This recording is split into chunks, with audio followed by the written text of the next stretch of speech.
오늘은 비시디아 안디옥에서의 전도라는 제목으로 하나님의 말씀 증거하도록 하겠습니다. 사업을 하는 사람들 사이에는 이런 말을 종종 하곤 하는데요. 동업하지 말라라는 말을 합니다. 동업이라는 것이 쉽지 않다는 뜻이죠. 좋은 사업의 파트너를 만나기도 쉽지 않지만 서로의 의견을 조율하고 하나의 목표를 향해서 함께 나아가는 것 쉬운 일이 아니라는 것입니다. 더군다나 다른 성품, 또 다른 배경, 다른 경험들을 가진 사람들이 함께 하나의 목표를 향해서 조화를 이루며 나간다는 것 쉬운 일이 아니죠. 서로 다 다릅니다. 그 다름이 결국은 틀리다라고 인정되고 그로 인해서 서로가 불협화음을 갖게 되고 그리고 배척하다가 결국 하나됨이 깨어져서 그 일들을 그르치는 경우들을 종종 보게 됩니다. 성경은 분명 함께하는 것이 좋다고 말합니다. 한 마리 말이 이끄는 수레보다는 두 마리 말이 이끄는 수레가 더 빠르고 더 힘이 좋다고 말합니다. 또 한 가닥 줄보다는 세 겹줄이 쉽게 끊어지지 않는다고 말합니다. 한 사람보다는 두 사람이면 능히 당해낼 수 있다고 말합니다. 이것은 지혜자 솔로몬이 전도서에서 한 말씀입니다. 그러나 사업에 있어서 동업뿐 아니라 하나님께서 맡기신 사역과 사명을 감당함에 있어서도 성도들이 함께 동역한다는 것 쉽지 않을 때가 있습니다. 이런 경우에 있어서 우리는 그것을 어떻게 극복해 나가야 할지, 오늘 말씀은 동역을 깨트리는 원인이 무엇이며 또 동역을 함에 있어서 동역자들 간에 필요한 것이 무엇인가를 말씀해 주고 있습니다. 바울과 바나바는 1차 선교여행을 떠나면서 바나바의 조카 마가라는 요원을 데리고 갑니다. 그러나 밤빌리아에서 보가로 도착했을 때에 갑작스럽게 이 요한은 예루살렘으로 돌아가게 되죠. 요한은 집으로 돌아간 것입니다. 그가 집으로 돌아간 이유를 분명하게 알 수는 없지만 바울과 바나바가 2차 선교여행을 떠나기에 앞서 이 1차 선교여행에서 예루살렘으로 그냥 돌아갔던 이 요한을 데리고 가느냐 마느냐로 논쟁을 벌이다가 결국 바울은 실라와 함께 그리고 바나바는 이 요한을 데리고 2차 선교여행을 떠나는 것으로 보아서 요한이 1차 선교여행 때 예루살렘으로 돌아간 모습은 분명 바울에게는 좋은 모습으로 비춰지지 않았던 것 같습니다. 바울은 항상 사명을 맡은 자들에게 충성을 요구합니다. 그런데 이 요한이 예루살렘에 그냥 1차 선교여행 때 돌아간 것을 통해서 2차 선교여행 때 데려가지 않으려고 했던 모습을 볼 때 이 요한은 분명 1차 선교여행에서 예루살렘으로 돌아가는 모습 속에 불성실함을 보여줬던 것 같습니다.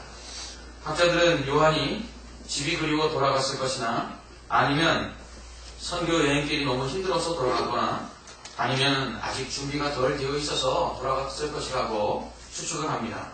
그러나 성경은 어느 곳에서도 이 요한이 예루살렘으로 돌아간 분명한 이유를 말씀하고 있지 않습니다.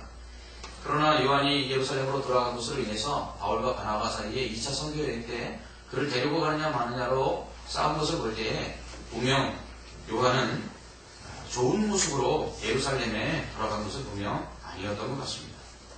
이처럼 어떤 일을 함께 할 때에 함께 일하는 사람들에게 실망을 남겨주고 함께 사역할 수 없도록 만들 때가 있는데 이런 일이 일어나서는 안 될 것입니다. 만약 요한이 선교여행의 경로와 과정이 힘들어서 집으로 돌아갔다면 그는 고난을 감내하겠다라는 굳은 결단과 의지가 더 필요했을 것입니다. 주님이 맡기신 복음 전파와 그리고 주님이 맡기신 사명들을 감당함에 있어서는 고난이 있음을 우리는 알고 있습니다. 주님은 주님을 따르는 자들에게 십자가를 지고 따르라고 말씀하셨습니다. 사명을 감당함에 있어서 보람도 있지요. 또 긍지도 있지요. 더 나아가서 그 사명을 잘 감당한 후에 좋은 결과들을 보면서 기쁨도 얻을 수 있습니다. 그러나 사명을 감당하는 과정에서 주님은 우리에게 고난이 있음을 분명하게 말씀하고 있습니다. 그렇기 때문에 우리는 사명을 감당하라는 말 앞에서 주저하게 되고 머뭇거리게 되는 것입니다. 왜요? 고난이 있기 때문에 그렇습니다. 그러나 주님을 믿는다고 할 때에 우리는 주님이 주신 사명도 감당하겠습니다 하는 결단을 주님 앞에 약속하고 있다는 것을 여러분 기억해야 합니다. 그러니까 우리가 예수님 믿겠습니다 하는 것은 예수님, 내가 예수 믿고 구원받을 뿐만 아니라 예수님이 내게 어떤 일을 맡겨주시든지 제가 주님을 따라서 헌신하겠습니다 하는 약속도 우리가 예수님을 믿을 때 포함하고 있다는 것을 우리는 기억해야 한다는 것입니다. 그렇다면 사명을 감당함에 있어서 수반되는 고난도 이겨낼 수 있다는 결단과 굳은 의지 그리고 힘이 필요합니다. 이것이 없으면 중간에 포기하는 것이죠. 그렇게 되면 자신뿐만 아니라 함께 일하는 동역자들마저 힘들게 되는 것입니다. 그러므로 주님이 주신 사명을 감당하는 자는 고난을 이겨낼 용기와 결단과 의지가 필요합니다. 또한 만약 요한이 사역을 감당할 준비가 되지 않아서 돌아갔다면 그에게는 사명을 감당하기 위해서 필요한 역량을 키우는 준비가 또 노력이 필요했습니다. 사명을 감당하기 위해서는 용기와 결단, 의지뿐만 아니라 능력도 있어야 합니다. 하나님은 준비된 자를 쓰십니다. 올해 교회 표어가 무엇입니까? 111 운동입니다. 111 운동이란 한 사람 이상 전도하고 한 가지 이상 훈련받고 그리고 한 기간 이상 봉사하는 운동입니다. 우리가 전도를 하든 봉사를 하든 또 사명을 감당하기 위해서는 훈련이 필요합니다. 훈련은 바로 사명을 감당하기 위한 준비죠. 만약 준비가 되지 않으면 사명이 버겁고요. 그리고 사명을 감당할 수 없고 요한처럼 중간에 포기하게 되는 것입니다. 준비되어 있지 않으면요. 요한처럼 일하는 사람들을 또 함께 일하는 사람들을 실망시키고 그리고 나중에는 함께 사역할 수 없게 됩니다. 사명을 감당하기 위해서는 이처럼 자신뿐만 아니라 다른 사람들과 그 일들을 감당하기 위한 훈련이 있어야 된다는 것을 우리는 기억해야 합니다. 여기서 우리는 하나님의 사명을 감당하고 함께 동역하는 자들에게 필요한 것은 사명을 감당하기 위한 준비라는 것입니다. 요한은 1차 선교여행에서 사명을 감당할 수 있을 만한 준비가 안 되어 있었습니다. 그래서 결국 그는 예루살렘으로 돌아간 것이죠. 그러나 바울은 디모데전서 4장 11절에서 뭐라고 말하냐면 디모데에게 요한을 데려오라 이렇게 말하고 있습니다. 1차 선교여행 때 예루살렘으로 돌아갔기 때문에 2차 선교여행에서 데려갈 수 없다라고 해서 그를 데리고 가지 않았던 바울이 디모데전서에서는 디모데에게 요한을 데려오라라고 말합니다. 그래서 뭐라고 이야기하냐면 그는 내 사역에 유익한 자다라고 말하고 있습니다. 여러분, 사명을 감당하지 못하는 것은요, 개인의 능력이나 자질이 부족해서라기보다는 준비가 안 돼서라는 것을 우리는 여기서 알 수가 있습니다. 나는 할 수 있는 것이 없어요 라고 많은 분들이 사역을 맡길 때마다 그것을 이유로 거부하고 또 거절할 때가 있습니다. 그런데요, 능력이 없어서가 아니라 준비가 안 되어서라는 것입니다. 마가 요한은 분명 1차 선교 여행 때는요, 중간에 포기하고 예루살렘으로 돌아갔습니다. 그런데 나중에 바울이 그를 뭐라고 이야기합니까? 내 사역에 유익한 자다라고 말하고 있어요. 무엇 때문에 그렇죠? 그가 그동안 훈련받은 것입니다. 여러분, 오늘 이 말씀을 통해서 우리는 하나님의 훌륭한 일꾼은요, 나면서부터 그렇게 되어지는 것이 아니라 훈련을 통해 만들어지는 것임을 우리는 알 수 있습니다. 또한 어떤 사람이 아직 준비가 덜 돼서 연약해서 함께 사역을 감당하지 못하고 중간에 포기할 때 우리는 그런 사람들을 보며 실망하거나 손가락질할 때가 있습니다. 그러나 그럴 때 기억해야 될 것은요, 사람은 기다려야 한다는 것입니다. 저는 지금도 제가 많이 부족하다고 생각합니다. 그런데 지금 제가 이렇게 사역하는 제 자신을 보면서도 부족하다고 생각되는데 제가 맨 처음 사역을 시작할 때는 얼마나 부족했을까 그런 생각을 가끔 합니다. 제가 처음 사역해서 그 사역을 감당할 때 혹시나 정말 준비가 안 돼 있어서 교회에 누를 끼친 것은 없는가, 또 내가 준비가 안 돼서 성도들에게 상처를 입힌 것은 없는가, 되돌아 볼 때 어떨 때는 아찔할 때가 있습니다. 그런데 지금 제가 이렇게 하나님 앞에서 이나마 사역을 감당하고 있는 모습을 볼 때 제가 감사한 것은 무엇이냐면 제가 이만큼 성장해서 일을 할 수 있도록, 사역을 할 수 있도록 기다려준 분들이 계시다는 사실입니다. 사람은 기다려줘야 합니다. 우리의 자녀들이 준비되어 스스로가 앞가림을 하며 하나님과 세상에 유익한 사람으로 자라기까지는요, 수십 년의 세월이 필요합니다. 이처럼 일꾼이 길러지고 함께 사역할 수 있는 사람들이 준비되기까지는 시간이 필요합니다. 그 시간을 우리는 인내하며 오래 참고 기다려줘야 합니다. 여러분, 사과나무가 열매를 맺는데 몇 년 걸릴 것 같습니까? 사과나무 묘목을 심어놓고 그 사과나무가 열매를 맺는 데는 7년이라는 시간이 필요하거든요. 여러분, 사과나무 하나를 심어놓고도 열매 맺기를 7년 동안 기다리는 농부가 있는데 우리는 그러한 것에 비하면 사람들을 너무 기다리지 못하는 경향들이 있다는 것입니다. 여러분, 사람은요, 능력이 없어서 못하는 것이 아니에요. 기다려주고 그 사람이 할 수 있도록 도와주는 사람이 없기 때문에 그 일을 감당하지 못하는 경우가 허다하다는 것입니다. 바나바는 그러나 기다릴 줄 아는 사람이었어요. 여러분, 바울을 기다려준 사람이 누구였습니까? 바울이 성장하여 함께 동역할 수 있는 사람이 되도록 도와준 사람이 누구였습니까? 바나바였습니다. 또한 요한이 나중에 바울에게 정말 내 사역에 유익한 사람이다 라고 고백할 수 있도록 그를 성장시키도록 도와준 사람이 누구입니까? 바나바입니다. 그는 바울이 함께 갈 수 없다고 거절하였던 이 요한을 데리고 2차 선교여행을 떠납니다. 그곳에서 바나바는 바울이 선교사로서 또 복음을 전하는 자로서 훈련받을 수 있도록 기회를 제공합니다. 그리고 그를 기다려줍니다. 그리고 그를 위로해줍니다. 그리고 그를 훈련시킵니다. 그리고 그에게 필요한 경험들을 쌓게 합니다. 그 결과가 어떻게 됩니까?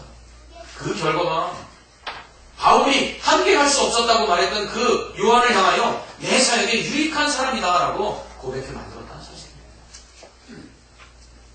여러분, 사람은 기다려야 성장하고요, 준비될 수 있습니다.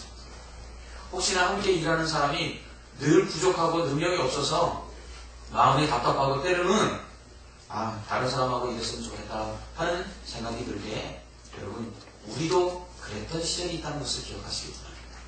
우리도 지금은 개구리 같지만 올챙이 같았던 시절이 있었다는 것입니다. 찬양대에서 찬양을 할 때 보면 가끔은 찬양의 화음이 잘 이루지 못하여 또 다른 소리를 내는 사람들이 있죠. 그러면 성가대원들이 다 같이 눈초리를 줍니다.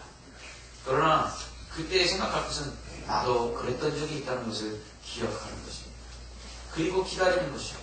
그러면 언제가 놀라운 화음을 맞춰서 하나님을 영화롭게 찬양하는 사람으로서 온전히 세워지는 모습을 보게 될 줄 믿습니다. 우리의 주일학교 아이들 어떻습니까? 가끔은 어떤 교회에서 주일학교 교육비에 대한 예산을 논의할 때 이런 얘기를 합니다. 헌금도 제대로 안 내고 돈도 안 되는 아이들, 우리 그렇게 많은 비용 들이면 뭐 할 텐가? 심한 말로 이렇게 말하는 사람들이 있을 수 있습니다. 그런데 기억해야 할 것은 그들이 기다리면 그들이 10년 뒤, 20년 뒤 교회를 짊어지고 날 일꾼들로 성장한다는 사실입니다. 이처럼 사람을 기다려야 합니다. 하나님 역시 사람을 기다리십니다. 하나님 우리를 선택하셨습니다. 그리고 이러한 선택 가운데 하나님은 계획과 뜻이 있으십니다. 그래서 하나님은 우리를 구원하시고 우리를 선택하셔서 하나님의 놀라운 뜻을 이루도록 계획하셨는데 그러기 위해서 하나님께서는 우리로 성장하기를 원하십니다.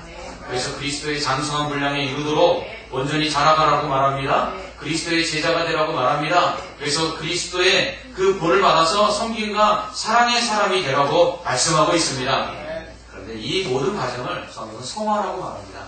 이 성화의 과정은 이 땅에서는 온전히 이루어지지 않습니다. 우리가 예수 그리스도의 그 장성한 분량에 이르러 그와 같이 온전하여서 섬김과 사랑의 삶을 살 수 있는 것은 하나님 나라에 가서 영화의 단계에 이르렀을 때만 가능합니다. 우리는 그렇기 때문에 끝없이 이 땅에 살면서 나는 아직 멀었다라는 생각을 갖고 더욱더 준비하고 그리고 훈련할 필요가 있다는 것입니다. 그러므로 여러분, 혹시 여러분이 어떠한 일들을 감당할 때마다 나는 왜 이렇게 감당하지 못하지? 나는 왜 이렇게 아직도 멀었지? 그런 생각이 들면 여러분 그렇게 생각하십시오. 그것이 정상적이에요. 나는 끊임없이 자라가는 사람이고 나는 끊임없이 그 일들을 감당하기에 더욱더 준비되고 훈련되어야 될 사람이라고 여러분 생각하시기 바랍니다. 그런데 감사한 것은 하나님이 여러분들을 기다리고 계십니다. 하나님이 우리를 기다리고 계십니다. 그래서 우리가 준비되어 쓰임받을 때까지 하나님은 낙심하지 아니하시고 우리를 버리지 아니하시고 기다려주신다는 사실입니다. 하나님이 여러분을 오늘도 성장하기를 기다리고 계십니다. 그러므로 여러분 훈련받고 준비되어 하나님의 일에 쓰임받는 귀한 일꾼들 되시기를 주님의 이름으로 축원합니다. 이렇게 요한이 예루살렘으로 돌아간 이후에 바울과 바나바는 비시디아 안디옥으로 갑니다. 그곳에서 안식일마다 회당에 들어가게 되는데요. 율법과 선지자의 글을 읽은 후에 회당장이 이 바울과 바나바에게 백성들에게 권할 말이 있거든 말하라고 그렇게 이야기합니다. 당시 회당에서는 율법과 그리고 선지자의 글들이 읽혀지고 또 그것들을 해석해 주었습니다. 율법이라는 것은 모세오경입니다. 그리고 선지자의 글들이라는 것은 이사야와 예레미야, 다니엘 등과 같은 선지자들이 쓴 메시아에 대한 그 기록된 말씀들입니다. 그러므로 이 말씀을 듣고 그리고 이 말씀을 읽은 사람들이 또한 해석을 해주는데 이러한 사람들 당시에 선생님 또는 랍비라고 불렀습니다. 그래서 예수님도 사람들을 가르쳤기 때문에 유대인들이 또 제자들이 예수님을 랍비라고 불렀습니다. 회당장이 율법과 선지자의 글을 읽은 후에 바울과 바나바에게 백성들에게 이 읽은 말씀을 해석해주고 또 가르쳐달라고 부탁을 한 것입니다. 바울은 당시 최고의 율법 교사였던 가말리엘 문화에서 수학했습니다. 그렇기 때문에 그는 율법과 선지자의 글을 잘 알았고 또한 해석할 수 있었습니다. 또한 가르칠 수 있는 자격이 있었습니다. 아마 바울과 바나바를 보자 회당장은 그들이 성경 말씀을 해석할 수 있는 사람들이라고 생각하고 그들에게 성경 말씀을 해석해 줄 것을 부탁한 것 같습니다. 여러분, 이처럼 사람은 준비되어야 합니다. 바울이 예수 그리스도를 믿은 다음에 그가 모든 것을 배설물로 여겼다고 말했지만 그러나 하나님께서는 그가 배운 것들을 가지고 복음을 증거하는데 사용하고 있으면 알 수가 있습니다. 그가 가말리엘 문화에서 공부한 것이 어떠한 기회를 얻었습니까? 회당에 들어가 백성들에게 율법과 선지자의 글을 해석하고 가르칠 수 있는 기회를 얻도록 했습니다. 여러분, 여기서 우리는 무엇을 알 수 있습니까? 우리가 배우고 익히고 준비된 것들을 하나님은 사용하시는 것입니다. 여러분, 직업이 무엇입니까? 여러분, 어떤 기술들이 있습니까? 여러분, 어떤 지식들이 있습니까? 여러분, 어떤 경험들이 있습니까? 하나님이 그것들을 사용하신다는 것입니다. 저는 지금까지 목회 사역을 하면서 때로는 왜 하나님께서 이런 일들을 하게 하실까? 저는 학교 다닐 때 등록금을 구하기 위해서 전도사 사역도 했지만 교육자 사역을 안 할 때 가진 그 아르바이트들을 다 해봤습니다. 특별히 이 돈을 많이 버는 그 아르바이트들은 힘을 쓰는 아르바이트들이라 힘쓰는 아르바이트들을 참 많이 했는데 저는 화물터미널에서 화물도 나가봤어요. 그런데 과연 하나님께서 왜 나로 하여금 이 화물터미널에서 일하게 하셨을까 생각해 볼 때 지금 제일 감사한 게 뭐냐면 화물터미널에 있으면요 전국에 어떤 도시가 있는지 다 알 수 있습니다. 제가 화물터미널에서 일하면서 처음으로 우리나라에 사상이라는 곳이 있다는 것을 알았습니다. 여러분, 이 사상은 부산 위에 있는 곳입니다. 나중에 부산에서 3년 동안 사역하는데 이 사상이 어디 곳에 있는지 알고 갔기 때문에 그곳에서 만난 사람들과 사역하는데 어려움이 없었습니다. 그리고 그런 사람들을 만나서 제가 사상을 화물터미널에서 일하면서 알았습니다. 하니까 접촉점이 생깁니다. 이처럼 우리가 준비한다고 할 때 우리는 말씀을 배우고 기도하고 그리고 이러한 것들만 영적인 것들만 가지고 하나님 앞에서 준비된다고 생각하는데 그렇지 않습니다. 하나님께서는 때로는 여러분들이 배우고 여러분들이 익히고 여러분들이 가지고 있는 지식 여러분들이 경험 여러분들의 기술 그 모든 것들을 들어서요 하나님의 사역에 아름답게 쓰시는데 여러분 그러므로 여러분들은 항상 지금 하고 있는 일들이 하나님의 사역에 어떻게 쓰임받을까 기대하는 마음으로 그 일들을 감당하시기 바랍니다.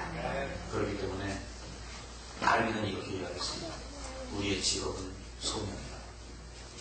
하나님께서 우리에게 직업을 주셨을 때 그것이 하찮아 보이고 그리고 사람들로부터 천시받는 것 같지만 그러나 하나님은 그것을 들어 놀라운 일에 우리를 사용하신다는 것입니다.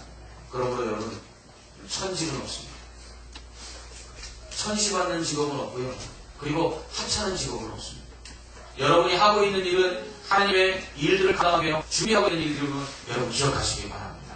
그래서 지금 하고 있는 일들에 대하여 자긍심을 가지고 기뻐하시며 그리고 그것들을 잘 훈련하고 준비하시기 바랍니다. 하나님께서 여러분들을 더 놀라운 일에 사용하실 줄 믿습니다. 이렇게 회당장의 권유로 말씀을 전하게 된 바울은 복음을 전하게 되는데요. 그가 전한 복음의 내용은 다음과 같습니다. 첫 번째로는 하나님께서 다윗에게 약속하신 대로 그의 후손 중에서 이스라엘을 위하여 구주를 주셨는데 그분이 바로 예수님이라는 것입니다.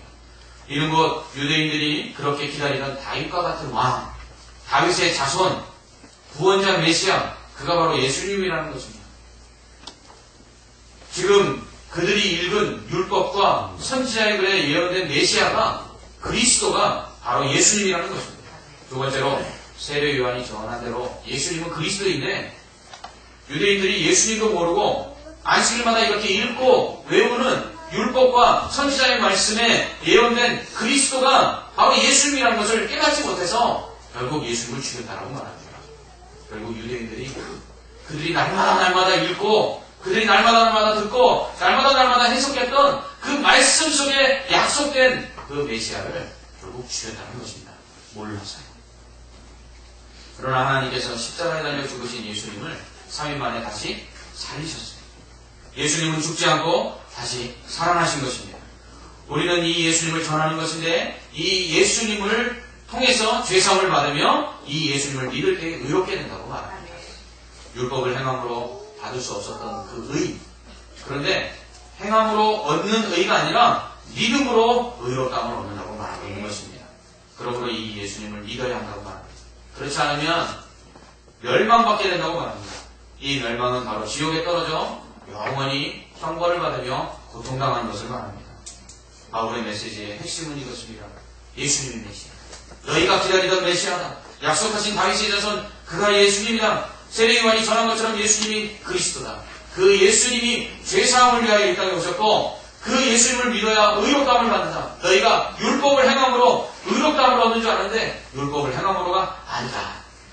그러나 유대인들은 이 예수님을 몰랐기 때문에 예수님을 죽였고 믿지 않았다. 그렇기 때문에 그들은 결국 멸망을 당했다. 그러니까 너희는 이 예수님을 믿고 구원을 받고 이 예수님으로 말미암아 제사함을 받아 의롭다함을 얻어라. 이것이 바울의 핵심입니다. 이렇게 전하자 유대인들은 시기가 가득하여 바울을 반박하고 비방했습니다. 이에 바울과 바나바는 하나님의 말씀을 마땅히 먼저 너희에게 전할 것이거든 너희가 그것을 버리고 영생을 얻기에 합당치 않은 자로 자처하기로 우리가 이방인에게로 향하노라. 주께서 이와 같이 우리에게 명하시되 내가 너를 이방의 빛으로 삼아 너로 땅끝까지 구원하게 하리라 하셨느니라 라고 말합니다. 이 말을 들은 회당에 있던 유대인들은 유대교에 들어온 이방인들이 기뻐합니다. 그리고 믿기로 작정된 자들이 믿었습니다. 이로 말미암아 주의 말씀이 그 지방에 두루 퍼지게 됩니다. 그러자 유대인들이 유력자들을 선동하여 바울과 바나바를 박해하여 그 지역에서 쫓아냅니다. 하지만 바울과 바나바는 발에 티끌을 떨어버리면서 이곤이온으로 가며 오히려 박해 가운데 기뻐하고 또한 성령이 충만했습니다. 오늘 이 말씀을 통해서 우리는 몇 가지 교훈을 얻을 수 있습니다. 첫 번째로 예수를 믿어야 한다는 것입니다. 예수를 바로 알고 믿어야 된다는 것입니다. 예수님은 어떤 분입니까? 예수님은 하나님께서 우리에게 구원을 주시기 위해서 약속하신 바로 메시아이십니다. 그분은 구원자입니다. 그분은 이 땅에 오셔서 우리를 위하여 십자가에 죽으셨습니다. 행함으로 구원을 받는 것이 아니라 그분을 믿음으로 구원을 받는 것입니다. 그분을 믿을 때에 우리에게는 그분에게 나타난 능력들이 우리에게 주어지는 것입니다. 바로 그분을 믿을 때에 그분이 하나님의 자녀이듯이 우리가 하나님의 자녀가 되는 것입니다. 그 예수님을 믿을 때에 하나님께서 그 예수님과 함께 하셨듯이 우리와 함께 하시는 것입니다. 예수님을 믿을 때에 그분을 하나님의 소유로 삼고 하나님께서 예수님을 높이신 것처럼 우리가 예수를 믿을 때에 하나님께서 우리를 높여주시는 것입니다. 또한 예수님께서 무덤에서 다시 살아나셔서 부활하신 것처럼 우리가 예수님을 믿을 때에 우리 안에 생명과 능력이 우리 안에 나타나는 줄 믿습니다. 여러분 이것이 믿음입니다. 그런데 이 믿음을 우리에게 가지고 있다면 우리 안에는 생명의 역사, 구원의 역사 그리고 기적의 역사들이 나타나는 줄 믿습니다. 그러므로 우리 안에 예수를 믿을 때의 기쁨이 있는 것입니다. 여러분 예수 믿고 계십니까? 여러분 예수님을 온전히 알고 예수를 믿고 계십니까? 여러분 우리가 예수님을 어떤 분으로 알고 있습니까?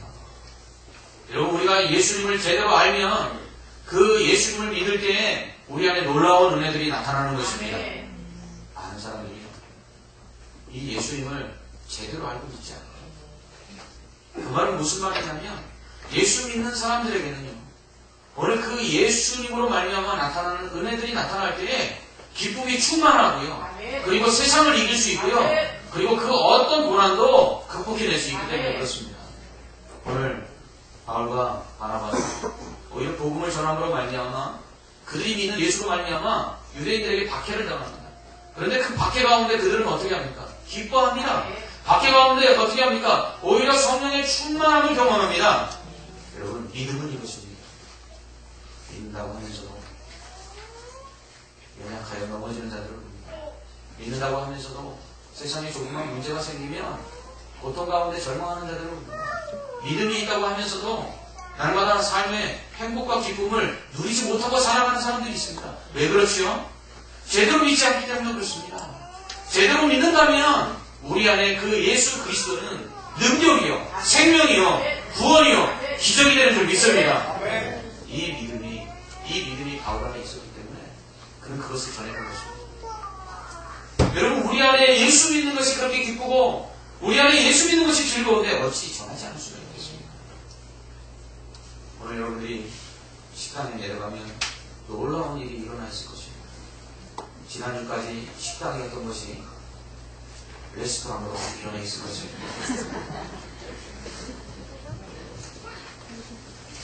여러분, 저는 이 식당이 이렇게 바뀐 다음부터 이것을 전하지 않을 수가 없었습니다. 제가 홈페이지에 보면 사진을 찍어 그것을 포토샵으로 예쁘게 꾸며서 올려놨습니다. 또 제가 페이스북에다가 그 사진을 또 올리면서 사람들에게 자랑했습니다. 기쁘지 아니할 수가 없습니다. 여러분, 그렇습니다. 우리 안에 예수 믿는 즐거움과 예수 믿는 기쁨이 있다면 전하지 않을 수가 없는 것입니다. 그 다음에 표정만 보면 저 사람 무슨 일이 있겠지라는 추측을 할 수밖에 없도록 만드는 것이 바로 예수 그리스도를 믿는 믿음인 줄 믿습니다. 여러분, 이 믿음이 우리 안에 있다면 여러분, 우리의 삶은 달라질 수밖에 없는 것입니다. 주님이 이 땅에 오신 이유가 바로 그것입니다.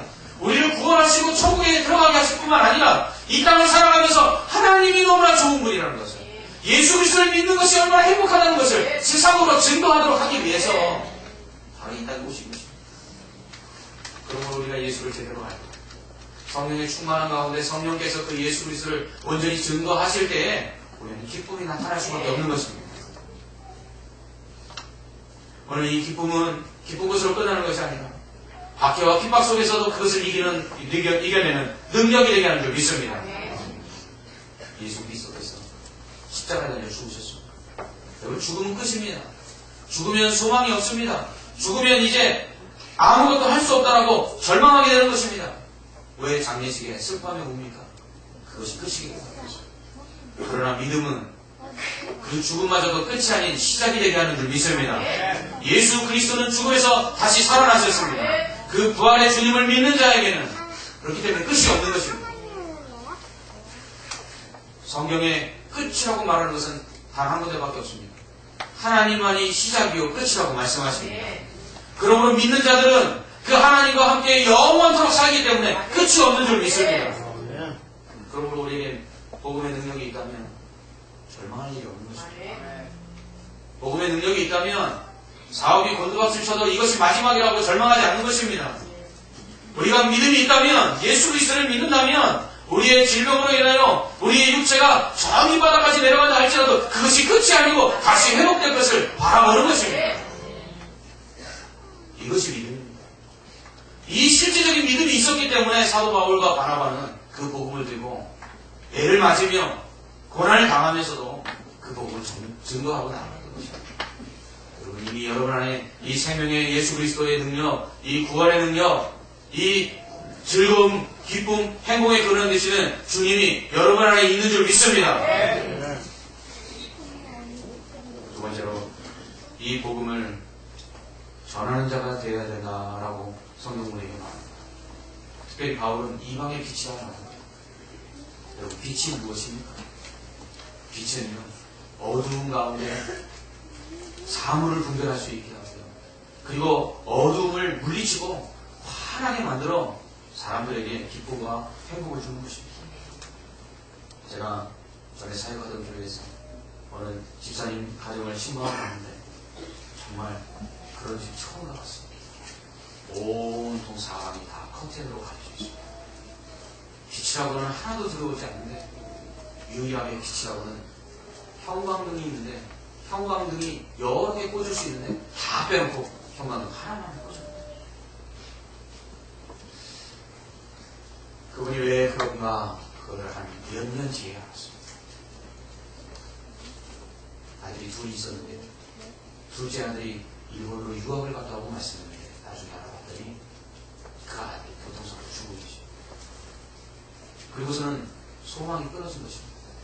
그로 인해서 사람들과의 관계도 멀리하고 그리고 온통 집을 깜깜하게 만들고 빛도 없이 삽니다. 그분의 얼굴빛은 이미 죽은 사람의 얼굴과 다른 것이었습니다.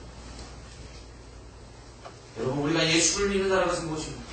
예수를 믿는다는 건 우리 안에 기쁨이 있다는 것일 뿐만 아니라 바로 예수를 믿는다는 것은 우리가 빛이 되어 그렇게 절망의 어두운 가운데, 죄악의 어두운 가운데, 고난의 어두운 가운데 있는 자들에게 소망의 빛이 되는 줄 믿습니다. 바로 주님은 우리를 그 빛이 되기를 원하십니다. 그러려면 우리 안에 먼저 빛이 있어야 되죠. 우리 안에 예수 그리스도가 우리 안에 살아 있어야 되죠. 그리고 그 예수 그리스도를 가지고 우리가 나가서 전하는 것입니다. 아직 소망이 있다고, 아직 절망할 때가 아니라고, 아직 낙심하지 않을 때라고, 아직은 소망의 주여 온전케 하시는 주님이 우리를 위하여 일하실 수 있다라고 증거하는 것입니다. 아직도 주님을 몰라 죄악 가운데 멸망으로 향하는 자들에게 구원의 길을 우리는 비춰줘야 합니다. 주님을 몰라 낙심하고 소망 없이 살아가는 자들에게 이 땅에 소망이 있다는 것은 예수 그리스도를 전함으로 증거해야 합니다. 한사람의 초학자는 일정한 시간이 되면 꼭 그 마을을 다녔는데 그의 손에는 늘 등불이 켜져 있었다고 말합니다. 사람들은 왜 등불을 켜고 다니냐고 말할 때 이 세상이 캄캄하기 때문인가라고 말했습니다. 여러분, 세상 사람들은 여전히 세상에 소망이 있고 세상에 즐거움이 있고 세상에 행복이 있고 세상에 기쁨이 있다고 생각합니다. 그러나 과연 그럴까요? 그렇지 않습니다. 진정한 기쁨, 진정한 행복, 진정한 만족, 그것은 오직 예수 그리스도를 믿을 때에 우리에게 주어지는 하나님의 선물인 줄 믿습니다. 오늘 우리가 이것을 이미 받은 자로서 이것을 가지고 나가서 전하는 것이죠. 어디까지? 땅끝까지. 그렇기 때문에 우리는 멈출 수가 없습니다. 땅끝이라는 것은 무엇입니까? 주님이 오시는 그날까지 이 복음을 전해야 되는 것입니다. 그러므로 말미암아 주님 오시는 그날까지 예수 그리스도를 믿는 이 믿음 안에서 온전히 거하시기 바랍니다. 그 예수 그리스도를 믿음으로 말미암아 여러분 자신 안에 날마다 주님이 주시는 구원과 생명의 기쁨과 은혜가 충만하기를 주님의 이름으로 축원합니다. 그리고 받은 이 은혜와 이 기쁨을 가지고 증거함으로 말미암아 이 지역을 밝히고 우리의 가정을 밝히고 이 세상을 밝혀서 세상 가운데 소망이 없고 죄악 가운데 절망을 향하여 가는 자들에게 구원의 길이 있음을 비춰주고 소망이 있음을 알려주는 믿음의 성도들 되시기를 주님의 이름으로 축원합니다. 아멘. 기도하겠습니다. 사랑의 하나님 아버지, 은혜와 사랑을 감사합니다. 우리가 무엇이라도 우리에게 이렇게 귀한 사명을 주시고 또 우리로 그 사명을 감당할 수 있도록 이렇게 기다려 주시는지 하나님 늘 부족하고 연약하거나 주님께서 우리로 더욱더 훈련하고 준비되어서 하나님의 일에 기이 쓰임받는 동역자를 되게 하여 주시옵소서. 뿐만 아니라 이 일을 감당하기 위해서 우리 안에 무엇보다도 예수 그리스도의 그 구원의 증거와 기쁨과 은혜가 충만하게 하여 주시옵소서. 이것을 가지고 나가 세상 가운데 빛이 되게 하여 주옵시고 땅끝까지 이 예수 그리스도를 증거하는 믿음의 성도들 되게 하여 주시옵소서. 예수님 이름으로 기도합니다. 아멘.